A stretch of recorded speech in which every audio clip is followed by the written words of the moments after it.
할렐루야. 오늘 이렇게 주일을 맞이해서 성전에 나와 예배드린 여러분들에게 하나님의 은혜가 또 하나님의 축복이 함께 하시기를 주님의 이름으로 축원합니다.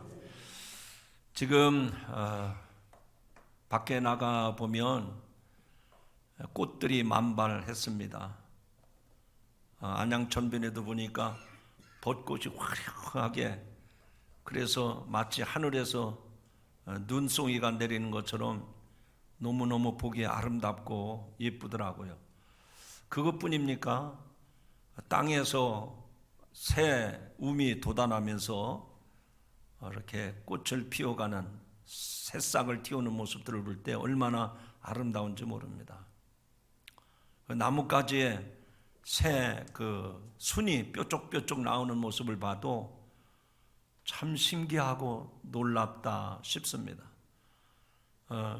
제 주택 앞에 조그만 잔디 정원이 있는데 그 잔디 정원에 제비꽃이 뾰족 올라와서, 제비꽃 색깔이 무슨 색이죠? 제가 여러분에게 물어본 게 잘못입니다. 보라색입니다. 보라색. 그런데 그 보라색 작은 꽃이 피는 모습이 얼마나 예쁘고 앙증맞은지, 사실 저도 남자라서 꽃을 보면 이쁘다는 걸 몰랐는데 어느 순간부터 예쁘구나, 정말 예쁘구나 하는 생각이 듭니다. 여러분들에게 한번 물어보겠습니다. 이 봄이 되면 어디서든지 꽃을 보고 또 새순이 돋아나오고 또 새싹이 나오는 모습을 볼 때 어떤 느낌을 받으십니까? 어떤 것을 깨닫게 됩니까? 너무 황당한 질문을 드린 것 같아서 제가 좀 좁혀서 질문을 드릴게요. 묻지 않은 사람들은 좀 대답하기가 곤란하겠지만 믿는 여러분들은 특별히 구약에 있는 시편의 말씀을 통해서 볼 때 이 4월의 아름다움, 꽃이 피고 향기가 나고 움이 돋고 땅에서 새순이 올라오는 그런 모습을 볼 때 그 시편의 말씀의 관점에서 보면 어떤 것을 느낄 수 있습니까? 제가 물어본 게 잘못이죠. 이 모든 생명의 기운은 하나님께 있구나. 할렐루야. 여러분이 아마 그 대답을 준비하셨던 것 같아요. 그렇습니다. 이름 모를 꽃에서, 그리고 어디선가 불어오는 아름다운 향기를 통해서 모든 생명체에 그 생기를 불어넣으신 분이 하나님이시로구나. 그래서 이 꽃들이 만발하고 또 꽃이 핀 그 자리에서 많은 열매가 맺어지고, 이것이 우리 인생에서도 그대로 재현되고 있는 것을 볼 때 우리 하나님만이 창조주 하나님이시구나 하는 것을 깨닫게 되면서 정말 고맙고 감사한 마음을 갖게 되는 겁니다. 우리가 성경을 읽어보면 하나님께서 이 세상 우주 만물을 지으셨는데 땅과 하늘, 빛과 또 어둠, 그리고 해, 달, 별, 새와 짐승, 이런 모든 피조 세계를 다 만들어 놓으신 다음에 마지막으로 지은 것이 바로 인간입니다. 이 창조의 원리는 너무 신비로운 거예요. 하나님께서 이 세상 이렇게 아름답게 다 지어 놓으시고 마지막으로 그 세상에 사람이 살 수 있도록 모든 조건과 모든 환경을 만들어 놓으시고 저와 여러분을 그 세상에 살도록 보내주신 줄로 믿으시기 바랍니다. 그래서 그렇게 하나님이 지어놓으신 세상, 우주 만물, 이 우주 공간 모든 것을 보시고 성경은 뭐라고 표현을 했느냐? 보시기에 좋았더라. 따라합시다. 보시기에 좋았더라. 하나님이 이 우주 만물을 보실 때 좋았더라 그랬어요. 그런데 그 중에서 우리 인간을 지어놓으시고 인간이 그 하나님이 만드신 동산에 거니는 모습을 보시고 또 한 번 좋았더라고 말씀을 하는데, 그때는요 그 단서 하나가 붙습니다. 앞에서는 계속해서 보시기에 좋았더라, 보시기에 좋았더라, 보시기에 좋았더라 그랬는데 우주 만물을 다 만들어 놓으시고 그 동산 가운데 인간이 살아가는 모습을 보고 단어 하나를 거기다 더 추가를 했어요. 그 단어가 뭔지 아십니까? 한번 저를 따라 합시다. 보시기에.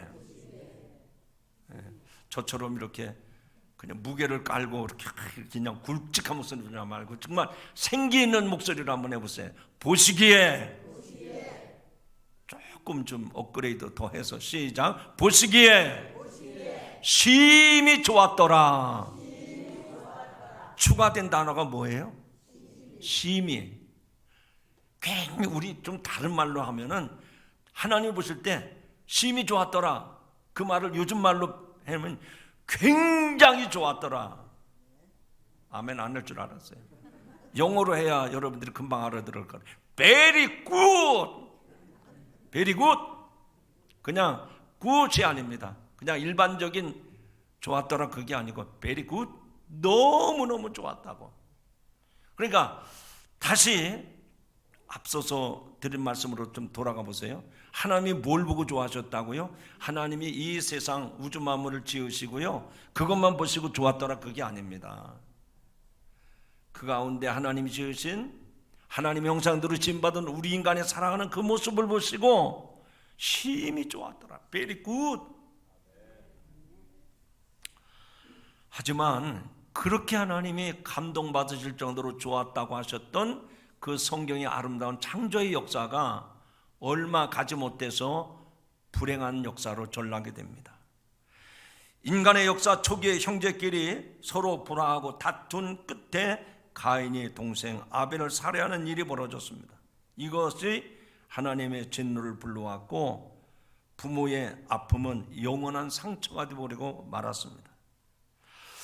가정의 불화가 지금도 여전합니다. 이 세상에서 가장 견디기 어려운 아픔과 상처는요, 가정의 불화입니다.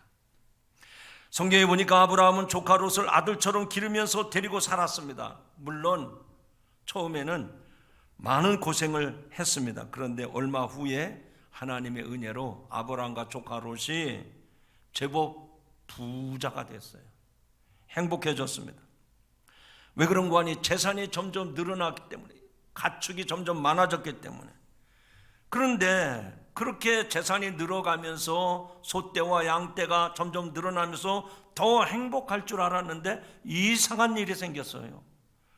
재산이 늘어나면서 문제가 생겼습니다. 이제 더는 조카와 함께 살지 못하는 조건이 되어버렸습니다. 아브라함의 종들과 롯의 조카들이 서로 다투고, 이 아브라함과 롯은 이제 숙질간인데 그 관계도 이전처럼 그런 좋은 관계가 되지 못했던 겁니다. 그래서 결국에는 재산을 나누어서 아브라함은 아브라함대로, 조카 롯은 조카대로 휘어져 살기로 했습니다. 그런데 결국 롯의 후손은 모압과 암몬의 조상이 되어서 지금까지도 이스라엘과 영원히 적대 관계에 놓이게 된 것입니다. 하나님께서는 혈연 관계보다도 더 아름답고 더 선한 공동체를 말씀을 하셨습니다. 서로 피를 통해 이룬 관계보다 더 아름다운 공동체가 있는데 그게 뭘까요? 그런 관계가 어떤 것일까요? 바로 하나님을 섬기면서 신앙생활하는 교회 공동체인 줄로 믿습니다. 이 교회 공동체는 어떤 곳입니까? 남자, 여자 불문하고, 나이, 고아를 불문하고, 지위 불문하고, 학력 불문하고, 백인이든 황인이든 흑인이든 아무 관계가 없습니다. 그래서 모두가 다 한 하나님을 섬기는 신앙 공동체가 교회인데, 어느 가정보다도 어떤 조직보다도 하나님 보시기에 가장 아름답고 가장 거룩한 것이 교회의 공동체인 줄로 믿으시고 아멘 하시기 바랍니다. 제가 서두에 말씀드렸잖아요. 지금도 세상 사람들은 야 여기가 예쁘다, 안양 예술공원으로 모여라, 거기보다 저 안양천변 석수삼동이 더 예쁘다, 아니 거기보다도 서울 여의도 광장이 더 좋다. 그래요. 그보다 더 아름다운 곳이 많이 있습니다. 그런데 우리 하나님을 보실 때는 그런 어느 특정 지역이나 장소보다도, 어느 가정의 그 행복한 모습보다도 더 아름답고 더 거룩한 곳이 있는데, 그것이 바로 주님의 핏값으로 세우신 이 교회 공동체인 줄로 믿으시기를 바랍니다. 오늘 읽은 시편 133편의 말씀은 다윗의 시입니다. 다윗의 시. 여러분이 아시지 않습니까? 다윗은 이스라엘의 역사 가운데 전무후무한 왕 중의 왕이었습니다. 그가 어려서부터 하나님을 섬기면서 하나님을 경외하는 가운데, 그리고 다시 다윗이 통치하는 그 임금으로서의 통치하는 기간에 성전을 짓고 싶은 마음이 굴뚝 같았던 사람이에요. 그런데 그가 하나님을 경외하면서 성전을 짓고 싶은 마음이 그렇게 꿈 같았는데 하나님이 허락하지 않았죠. 그래서 하나님을 경외하는 성전을 기억하면서 쓴 시편이 시편 133편입니다. 오늘 읽은 이 짧은 본문의 말씀이에요. 다윗은 자기의 가족이나 나라나 모든 백성이나 지파보다 더 아름다운 것이 신앙 공동체, 믿음 공동체, 교회라고 하는 것을 이 시편에서 분명하게 볼 수가 있습니다. 자, 여러분에게 제가 물어보고 싶습니다. 여러분은 세상에서 가장 아름다운 공동체, 세상에서 가장 선하고 정말 훌륭한 공동체가 어디라고 생각을 합니까? 어떤 사람은 그런 얘기해요. 뭐 나이 들어가니까 어쩔 수가 없어. 고향 친구들이 참 좋다고, 또 초등학교 동창회가 그렇게 좋다고. 아니, 예수 믿는 사람들 주일도 지키지 못하고 거기 쫓아다니고 여기저기 쫓아다니고. 그래요. 한때는 그게 좋아 보일 때가 있습니다. 그런데 얼마 가지 못해서 그게 다 파괴가 돼버려, 깨져버려요. 사람들이 모인 곳에는 처음에는 신성하고 아름답고 멋있어 보이는데 얼마 가지 못해서 깨지고 맙니다. 오늘 다윗은 그가 어린 소년 시절부터 쭉 인생을 살아가면서 일국의 왕이 되기까지 이 세상에서 가장 아름다운 공동체가 있다고 하면 그게 믿음의 공동체요, 예배 공동체요, 하나님을 예배하는 거룩한 공동체임을 오늘 이 시편에서 말씀하고 있습니다. 그래서 이 모습을 보면서 다윗이 이런 모습을 그림처럼 그려내고 있구나 하는 것을 볼 수가 있어요. 제가 읽었던 본문이 짧기 때문에 다시 한번 본문을 올려주시겠습니까? 자, 여러분이 한번 같이 읽으면서 이 말씀 속에서 다윗이 말하고자 하는 그 아름다운 공동체가 어떤 건지를 한번 짚어보십시다. 자, 1절 계속 3절까지 올려주세요. 시작. 보라, 형제가 연합하여 동거함이 어찌 그리 선하고 아름다운고. 2절, 머리에 있는 보배로운 기름이 수염 곧 아론의 수염에 흘러서 그의 옷깃까지 내림 같고. 3절, 헐몬의 이슬이 시온의 산들에 내림 같도다. 거기서 여호와께서 복을 명하셨나니 곧 영생이로다. 오늘 여러분은 이걸 3번 읽었어요. 교동문에서 읽었죠. 그 다음에 아까 성경 읽을 때 읽었죠. 지금 또 읽었잖아요. 그러면은 이 말씀 속에서 다윗이 가장 아름다운 공동체가 어떤 건가 하는 것을 마치 영상처럼, 이미지 사진처럼 딱 보여줬어요. 제가 정리를 해드리겠습니다. 첫 번째 이미지는 뭐냐? 첫 번째 이미지 땡땡 하고 뭐라고 썼습니까? 시작. 다시 시작. 향유를 바름. 오늘 하나님의 거룩한 교회 공동체 성도들이 모여서 예배드리는 모습은 기름을 바르는 것과 같다 하는 겁니다. 기름을 바르는 것과 같다.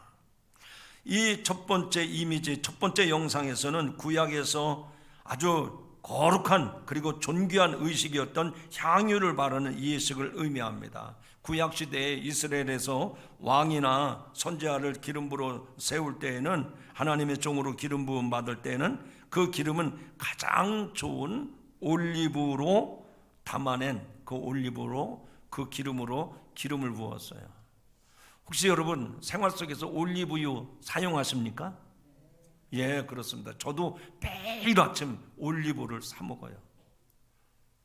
야채 샐러드에다가 올리브 넣어가지고 먹는데, 나는 그래도 품격 있게 아침을 먹는다 그래가지고 다른 친구들한테도 제가 그 얘기를 했어요. 그랬더니, 목사님, 올리브를 어느 나라 거를 쓰십니까? 물어보더라고요. 그래서 그거야 스페인 거 쓰지. 그래요? 그럼 버전이 어떤 버전입니까? 그때는 제가 말을 못 하겠더라고요. 그냥 올리브만 좋은 줄 알았는데, 올리브 중에서도 최고급 기름이 있어요. 아주 좋은 기름이 있어요. 그것을, 미안합니다, 엑스트라 버진이라고 그래요. 엑스트라 버진. 첫 번째 내린 기름, 그것을 최고급 기름으로, 여러분이 아마 마트에 가서 사시는 것들이 그런 버진일 거예요. 자, 그런 올리브 기름을 붓는 장면이 지금 하나님의 종이나 또 왕들의 머리 위에 기름을 부을 때 최고급 기름을 붓는 것을 이 시편에서 말씀하고 있어요. 제사장의 대표적인 인물은 구약의 아론입니다. 보배로운 기름을 아론의 머리에 부으면, 이 대제사장 아론의 머리 위에다가 기름을 부어서 제사장을 삼으면 그 기름이, 자, 그림을 그려보세요. 그림을 그리시자고요. 지금 다 이제 제사장 머리에다 기름을 딱 붓습니다. 그러면 그 기름이 엉겨 있을까요? 흘러내려갈까요? 감남요, 올리브유 안 먹어본 사람은 기름이 엉기는지 흘러내려가는지 몰라요. 먹어본 사람은 압니다. 기름은요 엉기질 않아요. 올리브유는 흘러내려갑니다. 그러면 머리 위에다가 기름을 부었으니까 어떻게 될까요? 머리에서 쭉 흘러내립니다. 그런데 아론은 나이가 많은 제사장이기 때문에 얼굴에 뭐가 많이 나 있을까요? 수염이 나 있습니다. 그러면 여기에서 기름이 흘러가지고 1절 말씀 다시 올려주세요. 2절 말씀, 오늘 2절 말씀에 보면 그게 나오죠. 자, 2절 말씀, 본문 2절. 자, 읽어보세요. 시작. 머리에 있는 보배로운 기름이 수염, 곧 아론의 수염에 흘러서 어디까지 내린 같고? 옷깃까지. 이 아론이 제사장이 수염이 이렇게 기른데, 이 수염이 이렇게 해서 옷깃까지, 이 옷까지도 다 기름이, 향유가 내려간다는 겁니다. 거기서 멈춰지는 것이 아니라 아론이 대제사장인데 그가 서 있는 성전까지도 그 기름이 흘러가고 온 성전 안에 그 향유 냄새가 가득하다는 얘기입니다.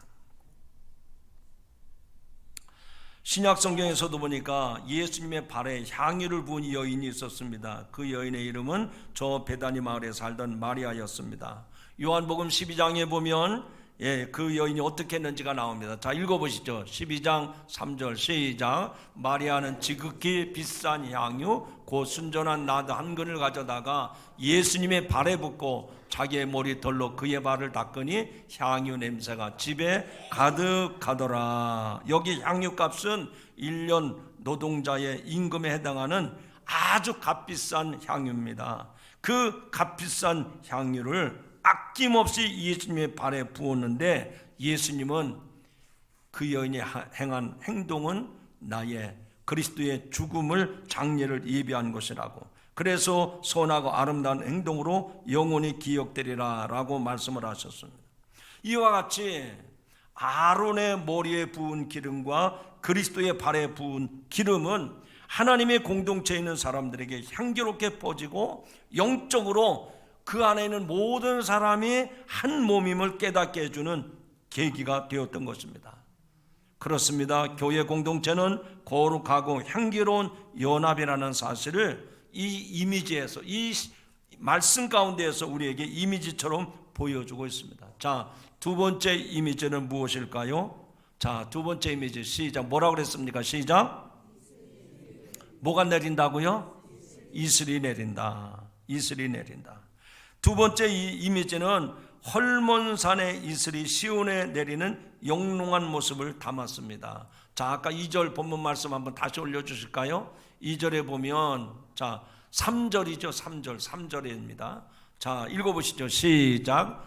헐몬의 이슬이 시온의 산들에 내림 같도다. 아멘. 끝까지. 자, 다시 읽어보세요. 시작. 헐몬의 이슬이 시온의 산들에 내림 같도다. 예, 거기 보면 헐몬이라고 하는 이야기가 나오는데 이건 헐몬산을 말하는 겁니다. 이스라엘 최북단에 있는 가장 높은 산인데 거기는 항상 눈이 덮여 있는 만년설의 신비함을 그대로 간직한 산입니다.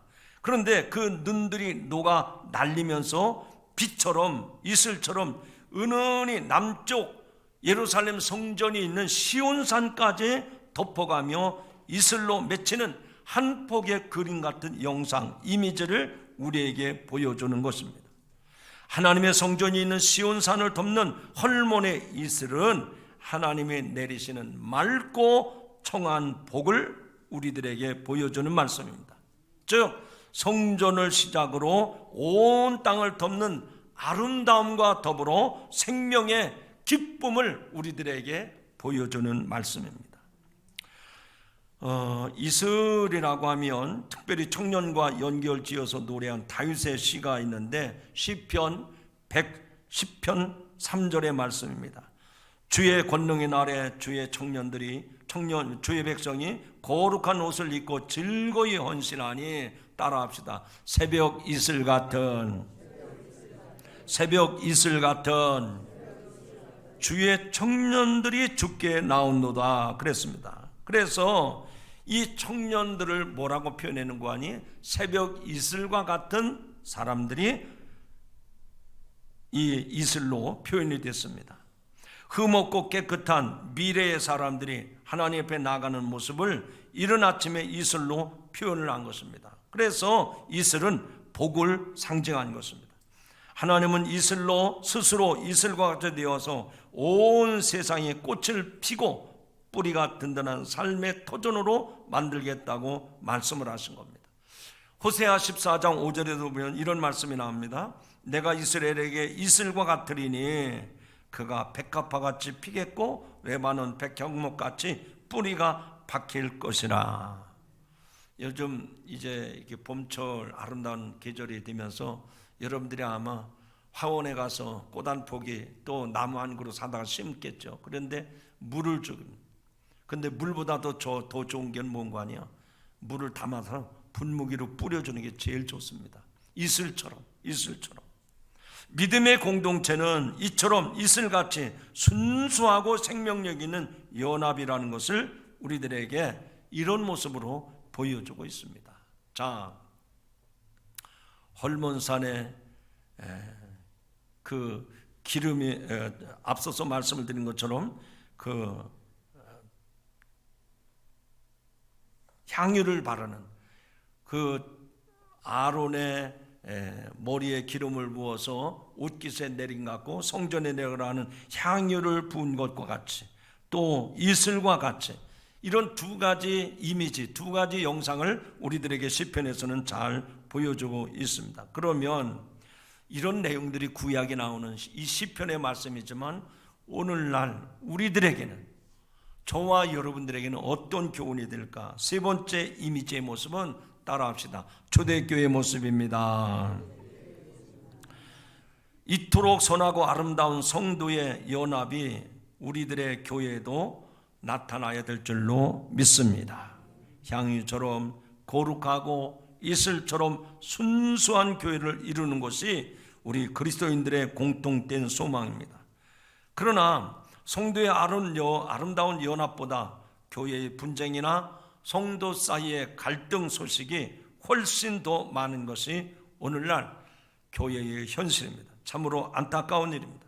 분명한 것은 하나님께서 말씀하셨으므로 이런 선한 일들이 우리 교회를 통해서 여러분을 통해서 이루어지기를 바랍니다. 여러분이 광고 시간에 우리가 미자립 교회 힘들고 어려운 교회를 돕는 것도 마찬가지입니다. 우리도 빚이 있어요. 우리도 어려워요. 그러나 주님의 교회이기 때문에, 우리 교회나 그 교회나 주님이 기뻐하시는 교회이기 때문에 그것을 나누는 거예요. 우리 성도들 가운데 고통받는 이들이 있습니까? 우리가 지원하고 있는 선교사들이 고통 가운데 있습니까? 저는 이번에 깜짝 놀랐어요. 그 선교사님이 지난주 월요일날 검진을 했는데 가슴에 이상한 조직이 보인다는, 그래서 조직 검사를 해서 다른 병원으로 보냈는데, 아니 건강검진을 안 했습니까? 10년 동안 한 번도 안 했다는 거예요. 10년 동안. 여러분 10년 동안 건강검진 안 한 사람 있어요? 특별한 경우 아니고서는 거의 다 합니다. 그런데 이런 분들이 우리 주변에 많은 거예요. 그리고 우리는 그리스도 안에서 한 형제 자매이기 때문에 우리가 똑같은 마음으로 살피고 돕고 서로 섬겨야 될 줄로 믿습니다. 이것이 초대교회의 모습이에요. 앞으로 우리 교회가 힘들고 어려웠지만 이런 일을 더 크게 확대해서 하나님을 기쁘시게 하는 교회와 성도가 되기를 주님의 이름으로 축원합니다. 여러분, 예수님이 이 땅 위에 교회를 세워놓으시고 부활승천해서 하나님 나라 가셨잖아요. 그래서 승천하신 이후로 그때부터 한 100여 년간을 초기 교회라고 그래요. 그래서 요즘에는 우리가 초기 교회라는 말을 안 쓰고 초대교회라고 하는 말을 쓰잖아요. 그러니까 예수님이 이 땅에 계시다가 하늘나라로 가신 그때로부터 100년간의 그 어간의 초기 교회들은 어떤 교회였는가? 사도행전 2장 42절에 보면 초대교회, 초기 교회들의 특징이 잘 나타나 있습니다. 그들이 사도의 가르침을 받아 서로 교제하며 떡을 떼며 오로지 기도하기를 힘쓰니라. 자, 읽어보시죠. 사도행전 2장 40절 시작. 그들이 사도의 가르침을 받아 서로 교제하고 떡을 떼며 오로지 기도하기를 힘쓰니라. 여러분, 이것도 여러분이 영상처럼 만들어 보세요. 이미지화 시켜 보시란 말입니다. 예수님이 이 땅에 남겨주신 초기 교회, 그 100년 동안의 참 교회들, 그러니까 교회의 원형이라는 얘기죠. 원조, 교회의 원조는 어떤 모습이었는가? 4가지를 얘기하고 있습니다. 첫 번째는 그들이 사도들의 가르침을 받았다 하는 얘기입니다. 따라합시다. 사도들의 가르침을 받았습니다. 교회의 모습은, 교회의 원조, 교회의 참된 모습은요, 사도들의 가르침을 받아야 되는 거예요. 여러분, 예수 믿겠다고 하지만 나는 뭐 다른 사람 설교 들을 필요 없습니다. 나는 내가 얼마든지 성경 읽고 내가 하나님의 뜻을 해석할 수 있습니다. 그게 2단 3단이 되는 거예요. 모름지기 초대교회의 원형은 사도들의 가르침을 받는 거예요. 즉 하나님의 말씀을 듣고 배우는 것이 교회의 핵심입니다. 아멘 하시기 바랍니다. 그래서 초대교회의 원형은 무엇이냐? 사도들의 가르침을 받았다는, 그것이 오늘날 교회에 모여서 우리가 함께 예배드리면서 설교를 듣는 게 지금의 모습이란 말이죠. 물론 이 우리 개혁교회, 개신교회라고 하는 이 교회들의 예배 순서를 보면, 예배 그 내용 전체를 보면 뭐 거기에 찬양도 있고 또 뭐 성가대 특별 찬양도 있고 무슨 연주도 있고 광고도 있고 뭐 또 예배 끝나고 밥도 먹고, 근데 그 중에서 제일 많이 비중을 차지하는 게 뭐죠? 말씀입니다. 말씀을 제쳐놓고 찬양만 잘하고 뭐 또 밥도 잘 먹고 소용없어요. 제일 중요한 건 사도들의 가르침을 받는 거예요. 하나님의 말씀을 듣고 그것을 깨닫고 그것을 내 삶에 실천해 가는 것, 적용해 가는 것, 이것이 없으면 교회는 무너지는 겁니다. 그것이 세워지지 않는 성도는요, 잘못된 성도인 거예요. 여러분, 주님 오시는 날까지 예수님이 이 땅에 세워주셨던 교회의 원형을 따라서 사도들의 가르침을 잘 배우고 받고 또 전하고 그런 역할을 잘 감당할 수 있기를 주님의 이름으로 축원합니다. 두 번째 모습은 무엇입니까? 서로 교제하며 떡을 떼고 그랬습니다. 서로 교제하고 떡을 뗐다. 이것은 성도의 교제입니다. 진실한 마음으로 형제 사랑을 발휘하는 것입니다. 이것이 하나님 보실 때에 가장 아름답고 선한 일이에요. 여러분, 제가 서두에 말씀을 드렸던 것처럼 세상에 보면 아름답고 정말 멋있는 모습들이 많이 있습니다. 그런데 시간이 지나서 환경이 바뀌고 또 시간이 지나감에 따라서 다 바뀝니다. 그러나 주님 오시는 그날 그 순간까지 영원히 아름답고 선한 것은 주님께서 세우신 교회의 모습인 줄로 믿습니다. 무엇 때문일까요? 우리가 서로 그리스도의 사랑으로 성도 간에 교제하는 것, 서로 사랑하는 겁니다. 여러분, 이런 일들이 여러분을 통해서 이 교회 안에 풍성하게 일어나기를 주님의 이름으로 축원합니다. 앞서 말씀을 드렸지만 나는 목사도 필요 없고 나는 교회도 필요 없습니다. 나는 얼마든지 혼자 예배 드릴 수 있습니다. 그 사람은 잘못된 사람이에요. 내가 하나님을 안다고 하면 하나님이 우리에게 주신 계명이 있잖아요. 하나님을 사랑하고 내 이웃을 내 몸과 같이 사랑하라. 이것이 우리에게 주신 새 계명이에요. 그렇기 때문에 하나님을 사랑하는 사람은 이웃 사랑이 돼야 돼. 그게 십자가 아닙니까? 십자가가 어떻게 생겼어요? 도화기 표시 아닙니까? 그러니까 하나님과의 관계가 잘 된 사람은요, 이웃과의 관계도 잘 돼 있는 거예요. 혹시 이 중에 그런 사람 있습니까? 나는 예배는 열심히 드렸지만 교회는 몰라. 다른 사람들 몰라. 그 성경 가방 들고서 부지런히 집으로 갑니다. 그거 잘하는 거 아니에요. 자신을 위해서도 그렇고 이 교회를 위해서도 그렇고 다른 사람을 위해서도 그렇고 성도의 교제가 이루어져야 됩니다. 성도의 교제가 이루어지지 않으면 그건 이단이 돼버리는 거예요. 여러분, 아름다운 믿음의 교제, 성도의 교제가 이루어지기를 주님의 이름으로 축원합니다.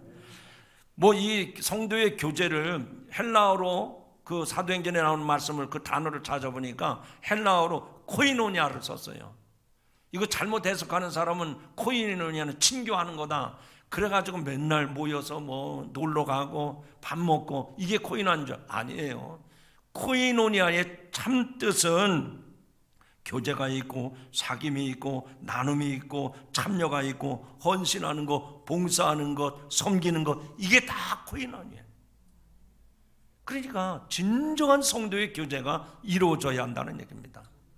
어떤 사람은 그런 사람이 있어요. 우리 집에 애경사가 생겼는데 교인이 한 사람도 안 찾았다고. 그런 말 함부로 하지 마세요. 좀 무식하게 얘기하겠습니다. 지가 안 다니고 뭘 남 보고 우느냐 안 우느냐 그런 얘기예요. 성도의 교제가 있어줘야 돼요. 세상이 믿지 않는 사람들도 주거니 받거니 하는데 어떻게 하나님의 백성들이 왕래가 없습니까? 교제가 없습니까? 나는 아닌데요. 그런 소리 하지 마세요. 지금 세상이 점점 갈수록 목사님이 신방 간다고 해도 말 안 해요. 오세요. 기다리겠습니다. 별로 없어요. 언제부터 그렇게 됐어요? 여러분, 성도의 교제가 지금 점점 식어져 가고 있어요. 냉랭해졌습니다. 싸늘해졌어요. 거기에 무슨 온기가 있고 거기에 무슨 훈풍이 있겠어요? 여러분, 아름다운 교제를 다시 회복하시기를 주님의 이름으로 축원합니다. 세 번째는 떡을 떼는 일이었습니다. 성도들은 예배 드릴 때 예수님께서 가르쳐 주신 성찬을 행하고 예배 후에는 공동 식사를 나누면서 성도의 교제가 이루어지는 겁니다. 우리도 예배를 마치고 나면 작은 식사지만 함께 식탁 교제를 나눕니다. 여러분, 식탁 교제는요, 예배의 연장입니다. 옛날처럼 풍성하게 식탁을 준비하지 못하더라도 하다못해 라면을 삶아 먹고 국수를 삶아 먹는 한이 있더라도 식탁 교제가 이루어져야 돼요. 왜? 이것이 초대교회의 원형이에요. 원형. 여러분, 우리도 일반인들과 함께 지내면서 매일 직장에서 만나고 사업상 만나고 그런데 밥을 한 모금도 안 먹었다. 그런데 사업이 잘 됐다. 그런 사람이 있으면 나와보세요. 없어요. 하다못해 시장에서 장사하는 사람들이요, 사주고 또 얻어먹고 이래서 이게 관계가 맺어지는 거지, 한 번도 밥도 안 사주고 얻어먹지도 못하고 그게 되겠어요? 오늘 우리들의 살아가는 삶의 모습은 주님께서 가장 아름다운 모습을 교회 안에서 보여주는데 그것은 성도의 교제가 이루어지는 것이고 또 식탁 교제가 이루어지는 거예요. 앞으로 식사 안 하신 분들은 의무적으로 식사에 참여하시기 바랍니다. 밥 먹으면서 애들은 어떻게 됐어요? 또 아저씨는 병이 좀 건강해졌습니까? 제가 기도해 드릴게요. 그럴 때 위안을 받고요. 그런 때 힘이 솟는 거예요. 어디 가서 그런 위안을 받겠어요? 요즘 세상은 너무나도 살벌합니다. 내 정보가 조금이라도 세면 저 사람이 그걸 가지고 나를 공격할까 봐 자꾸 감추고 자꾸 감싸고 요구만큼이라도 허점을 보이지 않으려고 그래요. 교회 안에서 그럴 필요 없어요. 서로 나누고 기도해주고 서로 섬겨주고 서로 손을 붙잡아주고 아멘을 주고도 안 하는 이상해 이 사람들은. 여러분 서로 잘 섬기시길 바랍니다. 서로 중보해 주시기 바랍니다. 서로 등을 좀 두드려주고 힘내세요. 제가 기도하고 있습니다. 할렐루야. 얼마나 든든해요. 얼마나 든든해. 마지막으로 초대교회 모습 속에 하나 놀라운 장면이 이미지로 딱 영상으로 그려지는 게 있는데, 초대교회는 기도하는 일에 힘썼다고 그랬어요. 기도하는 일에. 시간이 많이 갔네요. 짧게 하려고 그랬는데 이제 말씀을 맺으려고 그럽니다. 여러분 교회는요 기도를 제쳐놓고 밥을 잘 먹는다 무너집니다. 교회를 잘 기도는 하나도 않고 맨날 그냥 성찬식만 한다. 그건 무너져요. 교회는 만민이 기도하는 집이라고 그랬어요. 기도에 힘쓰셔야 됩니다. 공동체들이 모여서 지체들이 모여서 기도도 해야 되지만 개인적으로도 여러분들이 힘들고 어려울 때, 병이 났을 때, 직장에 어려움이 왔을 때, 자녀들에게 사고가 났을 때 성전 뿔을 붙잡고 기도하세요. 하나님은 시건치 아니하시고 우리의 신음에도 응답하시는 하나님을 믿으신다면 이전에 나와서 엎드려 기도하시기를 바랍니다. 주님은 여러분의 외형을 보고 앉아 여러분의 겉모습을 보고 판단하지 않습니다. 여러분의 눈에 흐르는 눈물을 보시고 여러분의 소원을 응답하시는 하나님이심을 믿으시기 바랍니다. 이제 말씀을 맺고자 합니다.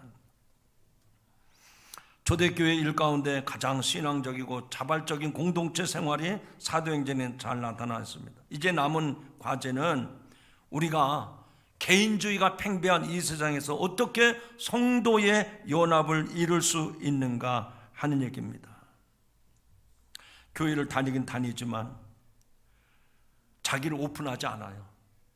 자기만 주장합니다. 자기 의견만 내세웁니다. 남의 생각은 무시해버립니다. 금수저 흑수저로 나뉘어 대립하는 이 세상에서 교회마저도 그런 교회들이 많아요. 여러분 초가삼간 아니 남의 집에 전세 들어서 지하 새방살이 하는 교회도요 그게 거룩한 하나님의 교회예요. 궁중대궐처럼 의리의리하게 짓고 또 오케스트라가 뭐 연주를 하고 그래요. 그것도 하나님의 교회지만 작은 교회도 교회예요. 지체 높은 성도들이 예수 잘 믿는 거 그것도 훌륭한 일이지만 힘들게 살아가는 성도도 하나님의 지체입니다. 에베소서 2장 14절의 말씀입니다. 그는 우리의 화평이신지라 둘로 하나를 만드사 원수된 것 중간에 맡긴 담을 자기 육체로 하시고 십자가 희생으로 성도의 연합을 이루게 하신 것이 주님의 교회입니다. 그러므로 우리는 이 시편 133편을 통해서 하나님이 가장 기뻐하시고 가장 아름답게 여기는 곳이 어디냐? 벚꽃 핀 개천변이 아니고요, 놀이공원이 아니고 멋있는 정원 이런 곳이 아니고 하나님의 핏값으로 세우신 교회가 가장 아름다운 곳이고 가장 복된 곳인 줄로 믿으시기 바랍니다. 그래서 이 교회에서 신앙생활하는 성도들에게 하나님이 마지막으로 시편에서 복을 명하셨어요. 그게 무슨 말씀입니까? 자, 마지막 말씀을 한번 보시죠. 화면 올려주세요. 자, 읽어보세요. 시편 33편 133편 3절 마지막 부분인데 크게 읽으세요. 크게 시작.